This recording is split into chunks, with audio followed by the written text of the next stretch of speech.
Joining me now is LNP MP Garth Hamilton. Garth, good to have you on. Thank you so much for joining me. A lot to get through. But firstly, Sussan Ley's days are numbered. Well, for all the reasons you outlined at the start of the program, I don't think things can continue. We have to draw things to a head. Our job is to hold this government to account. And as you've rightly pointed out, across this summer, we've needed to do that after the events at Bondi. But we should be talking about the largest blowout in my IFO history, $47.8 billion budget blowout under this Treasurer. And that should be what the focus of our conversation right now. It's not, and we need to address that. Right, so Andrew Hastie or Angus Taylor? Well, look, there hasn't been a spill called, and I'm not faced with that question just yet. What I would say, these are both two men that I greatly respect. And I've worked very closely with both of them. Angus has been, I think, one of the greatest economic minds we have in the party. And Andrew stood right beside me during the net zero debate, all the way through leading the way. So these are two very good people. I hope they can work together, and I think a lot of people do too. So you're not going to back one or the other? Well, I'm not in that position yet, but when I am, I'll come and see you. All right. Well, look, let's talk about this coalition split. Let me ask you this. Would a different leader potentially bring back the coalition?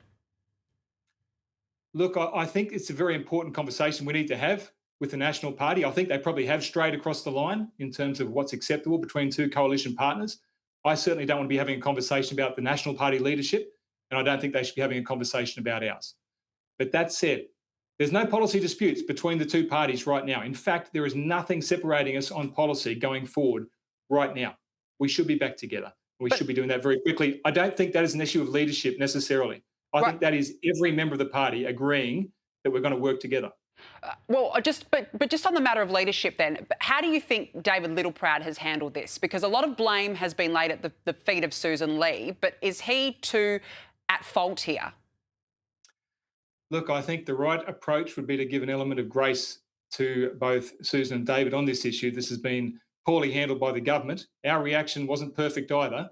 I think the appropriate time now would be for a little bit of cool heads to take part. I think David knows that as well. Should there have been a joint party room meeting? Would that have prevented this whole saga from the beginning? Absolutely.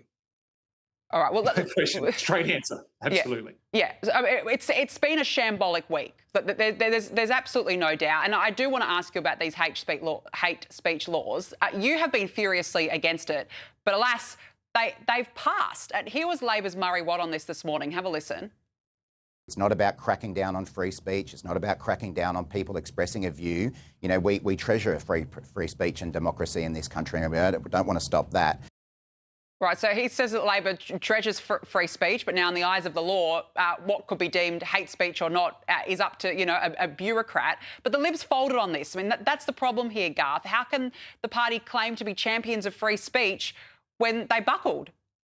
Well, let's be very clear. The section that I was arguing against, the Liberal Party was arguing against, was 80.2 BF. This was the section on hate speech. This is what had ridiculous subjective measures that would have allowed anyone to claim hate speech was being used against them for almost any reason. That was removed. That was removed because of the fight that Australia and the Liberal Party and the National Party led, and that was taken out of the legislation. What was left was broken into two parts. One part on gun control, which I opposed, the other part dealing with hate groups and deporting hate preachers.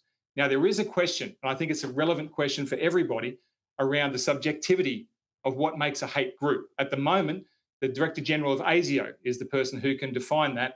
I think it would be much easier if we weren't going down the pathway of hate speech, quite frankly, and hate groups, and we just went back to prosecuting incitement to violence.